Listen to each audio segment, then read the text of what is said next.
Welcome to my notebook. I want to talk a bit about Star Wars Outlaws and everything that's been going on around that, as well as my own personal experiences compared to those around me. Now, if you're looking for a review for Star Wars Outlaws, you're in the wrong place. If you want to watch my review, I'm putting it up in front of you right now. So when you're done with that, if you're still interested, you can jump back in here and listen to the rest of this video. Alright, let's get things kicked off. If you're ready, grab a cup of coffee, settle back. Welcome to my notebook. So do you ever feel like you've played a game and then it feels like once you've spoken to your friends or read reviews or watched some videos that you just played a different game to everyone else? Right, so this is very much what I've been experiencing with Star Wars Outlaws. My review went up recently, and yeah, the general sentiment from reviewers is actually, or the general sort of scoring is actually quite positive. Even though it's sitting on Metacritic in a high 70s, it's like 77. To some people, that's the mark of death. If you're down in the 70s, your game is terrible. And yeah, but the truth of the matter is, if you look at a lot of the reviews, a hell of a lot of them are actually sitting on around 80. So this game is fair, this is decent, but it's not that, and it's not about the sales in this case, it's not about the scores. What it really is around, everything I want to talk about around not just how different some people's experiences have been, because that has been quite interesting watching some videos and seeing what other people think, but also the amount of gamers who tend to come into these things with preconceived ideas about what these games are, especially these days when there's so much outrage and that kind of thing. So to kick things off, actually, I want to talk about this controversy that's going around the game first. So before this game has even come out, before anything's even happened, we've got this thing where people are complaining online, some people, I should say, are complaining online, not everyone, that, they don't like the look of the main character, Vess, because they're saying that she's been made to be specifically ugly. It's maybe a part of the woke agenda, all that sort of stuff, right? But I think sometimes, sometimes people like to stir out, like we know people like to stir outrage because they get paid for it. I mean, this is literally how the internet works now. If some channel can get you riled up and get you angry and get you coming back to be angry about the same things over and over again, it's literally paying their bills. So they're going to be doing that. And the problem is it creates this little army of people who all have the same ideas about these things. So is Star Wars Outlaws suffering from this kind of problem? Well, let's take a quick look at this, right? So Vess is played by a Hispanic actress, and she is doing the role, she's doing the voice, she's doing all these things, but they didn't use her face in the game for some reason, and instead they've gone with the sort of designed face that they came up with, and there's no denying that she just kind of looks weird. I mean, some of these guys who are complaining about the whole sort of woke angle are saying that, any of these games now, what they do is they make the jaw line of any woman more square, because that's the sort of telltale sign now that they won't make them attractive, they will make it square to make them different or something like that. And I mean, with Kay, you can definitely see there's something like that going on, but what gets to me more maybe is the fact that she sort of looks like she has bug eyes.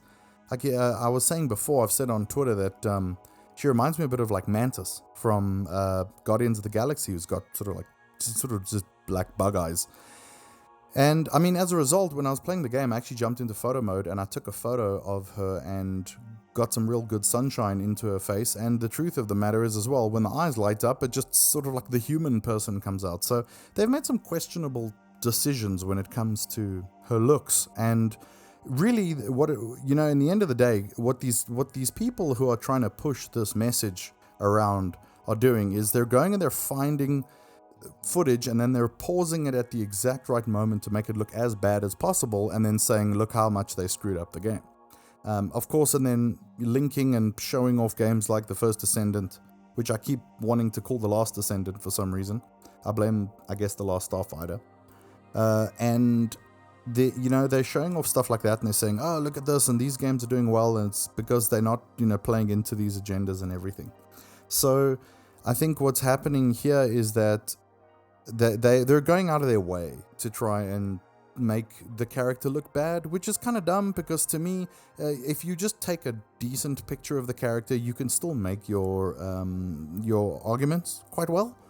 But they specifically go and find like the worst ones they can, and then everyone posts that on social media and uses that the whole time, which is kind of silly. Like, just be straightforward, guys. You might have a point, but make your point properly. Don't try and cheat the system just, for extra.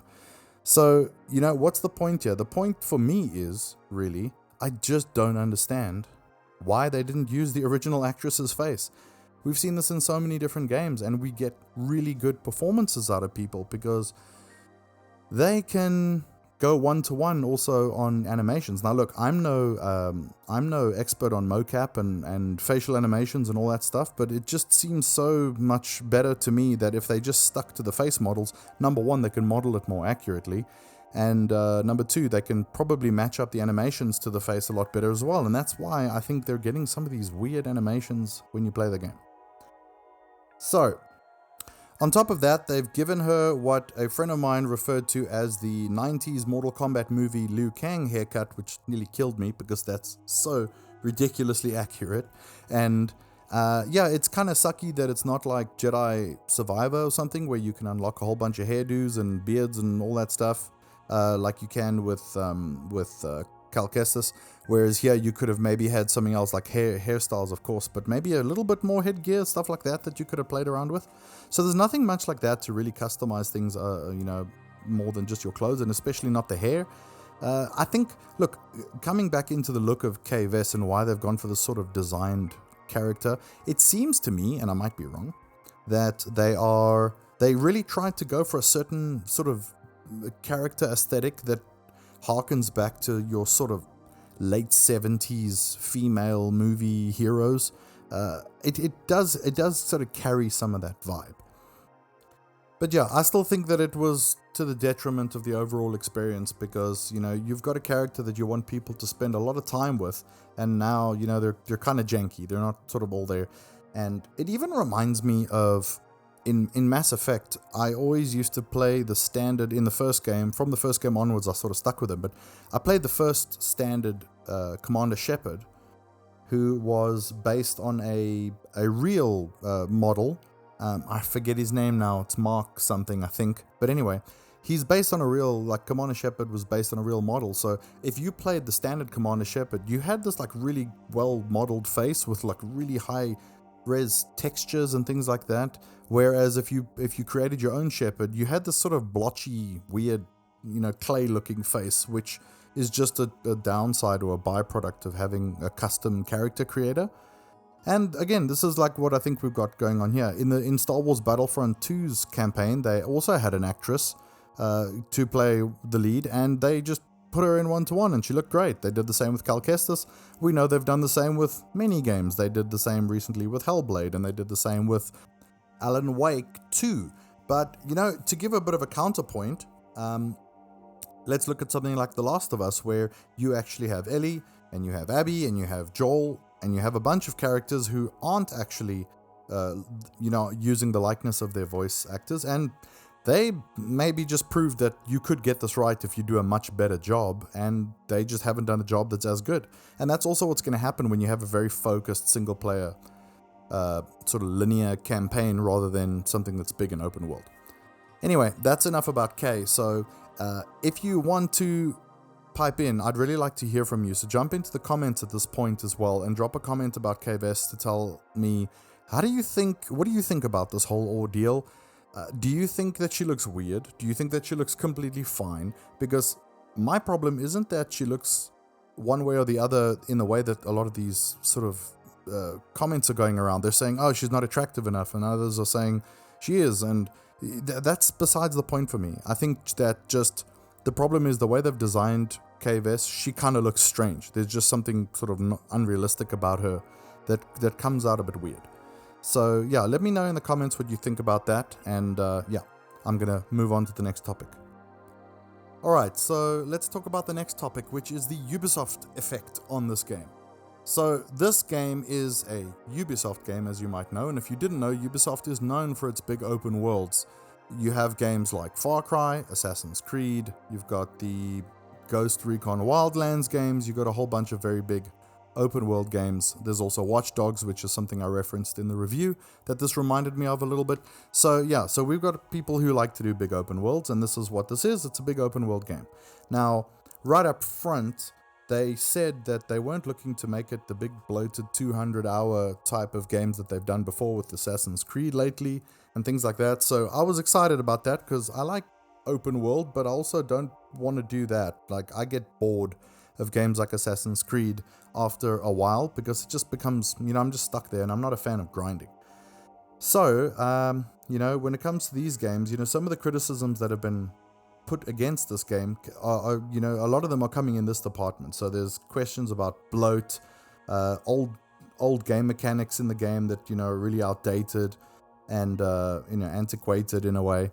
So yeah, the way I feel about this game in general is that, look, the world that they've created is incredible. That part is something I just will not understand from anyone who says that the world is lifeless or empty or something like that. Sure, it's not jam-packed with, it's not an RPG where you're running around and you're chatting to every person and doing all those things, but this is a game that's closer to something like Grand Theft Auto or Red Dead Redemption, where there are a lot of people around, but they're just sort of NPCs. This isn't a role-playing game where you're going to be speaking to everyone with any sort of depth. There's the main people you speak to. So that part, to me, is just not a question, because the world is absolutely incredible. And maybe this is because I'm a Star Wars fan, but I don't think it is, because some of these worlds are so foreign to me, even for Star Wars.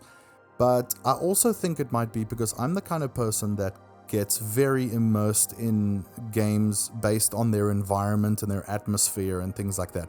I can play a fairly mediocre shooter or game or something like that, and if it's got a really, really solid atmosphere with good music or really good graphics and stuff, that part of the video game formula, the video part, is something that I lean into quite a lot, and that'll keep me interested just because I'm looking around saying, wow, look at that, and look how cool this looks. And that's also why I land up spending way too much time in photo mode, because I am a visual person. It's something that I've done also by my profession. It's the industry I work in. So yeah, so I love the world that they've crafted, and I think that it's fine in terms of everything and what's in it, and even how many tasks there are. There's people who are saying there was nothing to do or things were repetitive, but I found that the whole experience was very organic. Like, I was just sticking to the main story and letting myself get distracted here and there, and I was just doing cool stuff and finding things, and I discovered really cool hidden treasures in a way that was quite surprising, that was almost at a depth, almost literally, to what more than what I had expected from the game. So when it comes to the mechanics, though, or the all of that stuff, the criticisms here are quite fair. I mean, people are saying that the shooting isn't great. It's not great. It's okay. It's serviceable. They're saying that the stealth isn't great, and I mentioned in my review that there's a bit too much stealth in this game, and other people were saying there's a heck of a lot of stealth in this game. It's too much, like way too much, especially because the stealth system is very, very light. It's very sort of shallow, and this was something that I noticed early on, and I actually think, I might be wrong, but I actually think that Massive did this on purpose, because their idea here seems to be that they didn't want anything to get too involved. Now, I don't know if this was them dealing with their scope or budget, or if it was just a straight up design decision, but the idea to only have a pistol that you modify and not have any other guns other than the ones that you pick up, that seems to me like something that they wanted to do, where they wanted to sort of ease up the complexity. So it's like, you don't have to manage and keep these guns and decide what to do with them and switch between them. You sort of just do your thing as a scoundrel, and if you find a cool gun, you pick it up, you use it, and then when you're done, you discard it. Maybe they were inspired by something like Breath of the Wild, which, I'm not a fan of in terms of the way they handle the weapons, but I do respect what they were doing in Breath of the Wild, and maybe that's what they're trying here. Maybe it just hasn't worked as well. And when it comes to the stealth also, it feels like they try to keep it lightweight. It feels like I noticed from the go, the moment I knocked someone out in the beginning and I couldn't move the body, I was like, oh, that's what kind of game I'm playing. This is a game that isn't it doesn't want me to get deeper than this. It doesn't want me to be fiddling around with picking up bodies, moving them, hiding them. You know, they don't want me to be playing Hitman 2. They want me to be playing...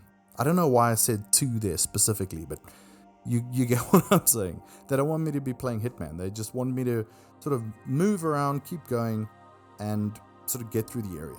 And this is also where I saw that there were similarities to Watch Dogs, because if you play Watch Dogs, number one, if you played the first Watch Dogs, I'm sorry for you, because I don't think that game was much good at all. But Watch Dogs 2 actually grated me quite a bit in the beginning, but after a couple of hours, it really gelled with me, and it landed up being really good. I actually really enjoyed that game, and I do recommend it. If anyone wants to try it out, I know if you're on Xbox and you've got Game Pass, it's on there still. Stick with it, because it starts a bit rough. The characters are quite unlikable at first. But on that note, you are doing very similar things to Watch Dogs. You're sort of creeping around, and you're avoiding cameras and people, and then you're using Nix, your little pet, in the same way that you would use your smartphone in Watch Dogs to disable something, or, you know, distract someone, or make something blow up. It's very similar in that way. So, I don't know why, but apparently I'm gelling with that system well, and I was getting through these areas quite easily, because this is a part where I'm busy watching videos. I'm listening to the guys from Kinda Funny who were talking about it live, about their experiences, and they were just absolutely taking a dump on the game mechanics. They really, you know, I know, Greg really did not like it, and many, you know, a couple of other people that I've seen on other channels. There's one channel with a guy called Maddie, which I checked out today, and also, you know, just okay, here and there. So you get my point. Some people were just very unhappy, and they were saying that the stealth was too shallow, and they were saying it's very frustrating because they creep through places and then they fail, because the game does have this terrible thing where the stealth is just like, oh, you can't get spotted, or oh, you can't get caught, and that's it. And if you fail, then you go back to a checkpoint. But I just sort of when I was playing the game, I was just flying through these areas. I was just sort of getting through, using Nix, distracting someone, knocking them out, moving on, and not really failing much. Now, this is the point where I need to mention that I suck at stealth. Like, I'm not good at it. Like, I watch my wife play, I watch my friends play, and they just get through areas easy when they're playing proper stealth games, and I really struggle. This is not my strong suit. And yet, when I'm playing this, I just find that I'm just cruising through the places, no problem. And other people are struggling and complaining about how they keep having to go back to checkpoints over and over. That happened to me like once or twice in 20 hours. That I really got to a place where I was getting stuck a bit. So, I don't know, maybe my current theory is whatever makes me suck at normal stealth games is somehow reverse working for me and making me not suck at the stealth that everyone else is sucking at. So, yeah, if you can explain that to me, that would be great. So, yeah, aside from that, everything else, again, the game's got a bit of jank to it here and there, but otherwise, I really enjoyed riding around on the speeder bike. It's really fun. They basically modeled it around a motocross bike, which they said in an interview, and I wish I didn't hear that, because I can't unsee it, the fact that it's essentially just a motocross bike, but it's got boosters and it can jump and stuff, so it's a bit more fun. But yeah, I mean, I've enjoyed getting around with it, and I'm just like I said earlier, I'm a sucker for atmosphere, and the sound of the speeders and things going around the environments, it's just incredible. Like, I love that. And again, I don't think that has much to do with loving Star Wars, but I just love that sort of aspect of it. So that's my sort of look at where things are from a gameplay point of view, the whole Ubisoft aspect of it, and how big the open world is. I like the size, I really do. I think having 4 main planets, not all of them are as big as the others, like 1 or 2 are really big and you can go around, like Tatooine's large. The first major planet you land on is large, but then some are, a bit smaller, or maybe a bit more cramped, or just a city and things like that. So, it was working for me. I think it's a nice mixture between open world and, some nice solid density and detail. And I'm just going to add one last thing. Sabacc rules. I really enjoy playing Sabacc. I went from that now, if you don't know, Sabacc's the card game that they got in the game.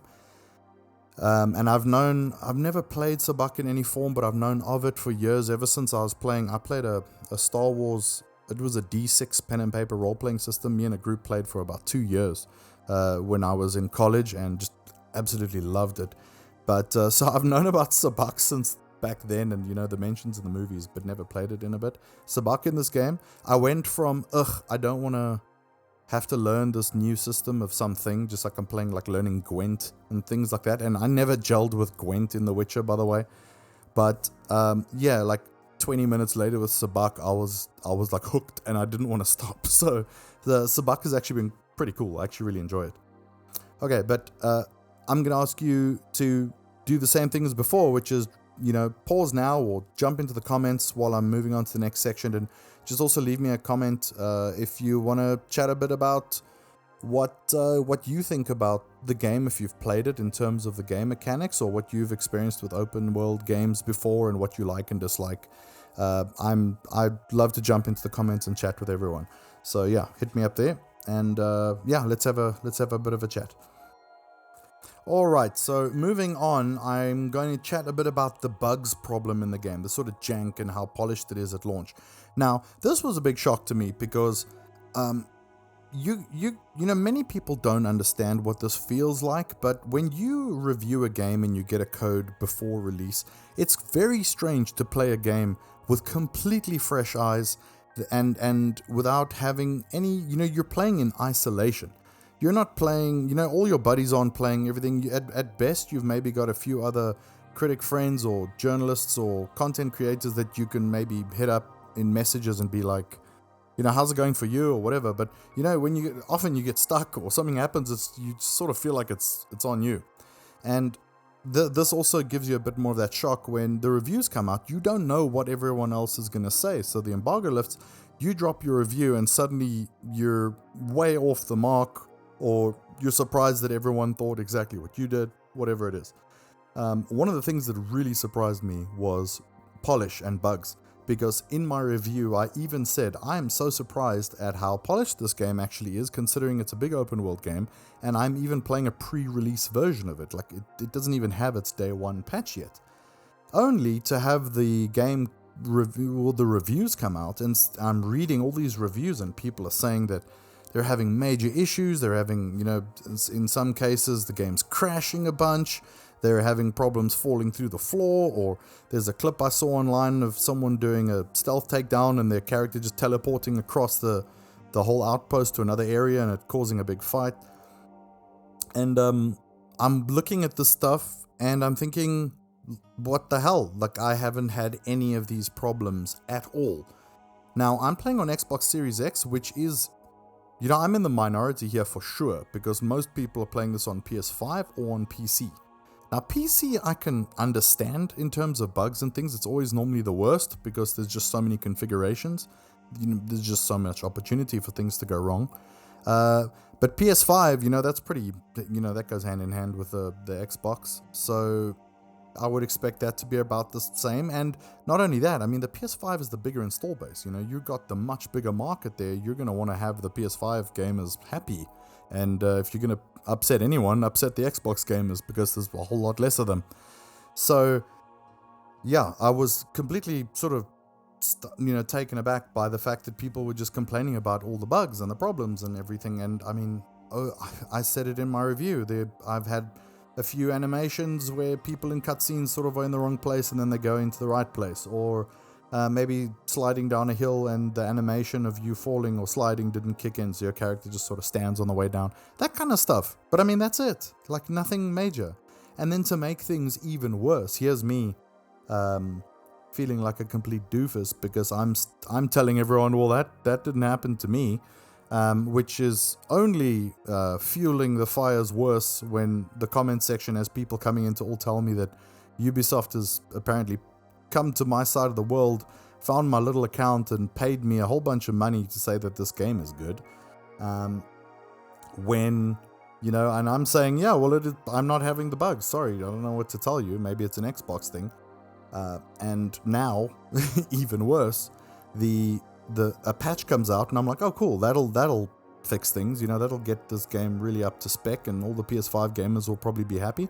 And what happens? All the people who paid a ton of extra money to have the early access version of the game get this bug where they get stuck in space. And the official remedy for this that came from the devs was, look, we're very sorry about this, but can you please restart your game? Like, lose your save and start over. Wow. That's all I have to say about that is wow. And apparently to say sorry, if I remember right, they're like giving people a trinket and some Ubisoft Connect points to spend.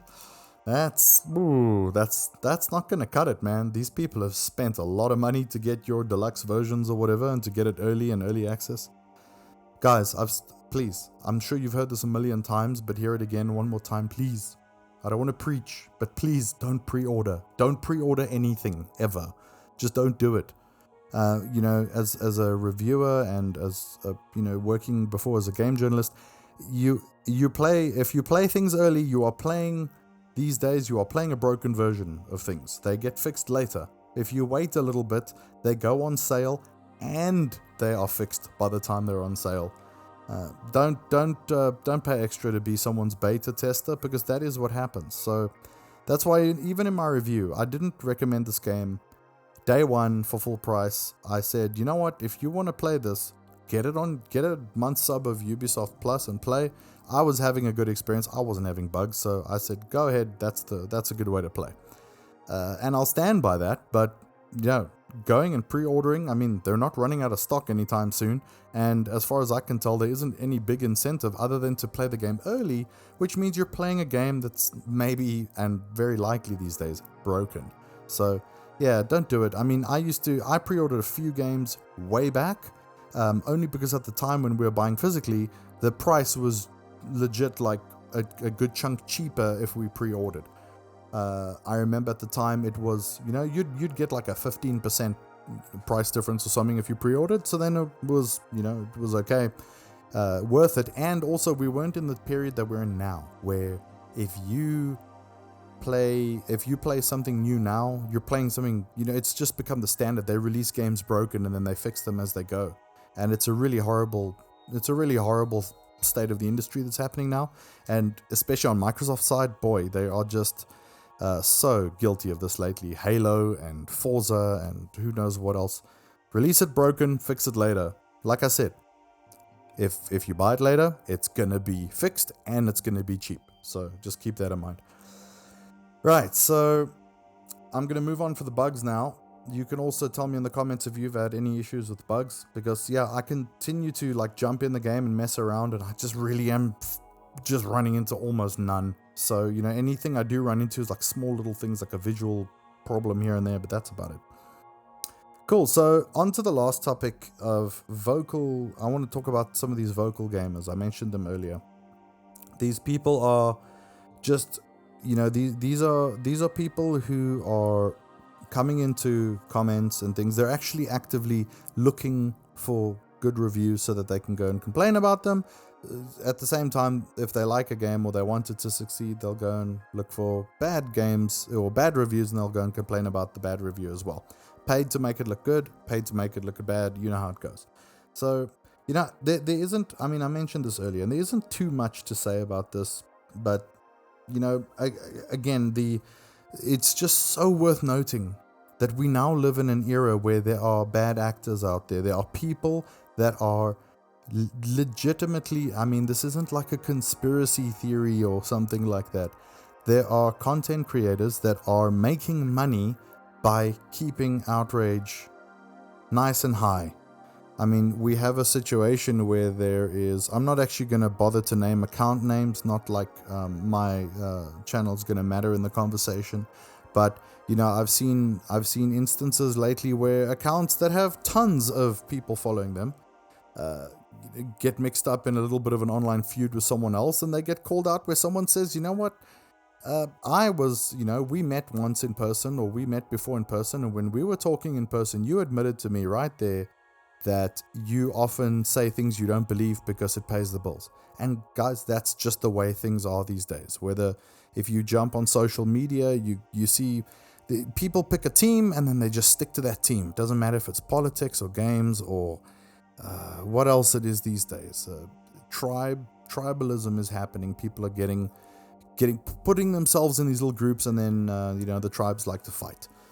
So that's what's happening. Look, fanboys and all that. But when it comes to games like this as well, you got people coming in and, they're telling me that this game is just straight trash. Like, it's trash. You're being paid to review this well, but this game is trash. And, I'm someone who tries to be reasonable, and I'm telling some of these people, hey, you know what? It's not trash. It just isn't. Like, you might not like it as much as I did, or it might not be a Game of the Year contender, but to play a game like this with a big, beautiful open world with amazing sound and visuals and, gameplay where I'm platforming through crashed starships and I'm busy doing all these things, this game is not trash. It is not a piece of junk. It's not something like Gollum, for example, that came out where people played it and you literally scratching your head saying, what is this? How did they keep a straight face and release this game? It's not trash. It's fine. Maybe it's not even good in your books, but it's fine. But people don't want to believe that. It's either trash or it's the best thing ever. So yeah, it's a shame that things are being seen this way. It's a shame that people are getting so vocal and hectic and outraged about things that really don't matter that much. Like, gaming is cool, gaming is fun.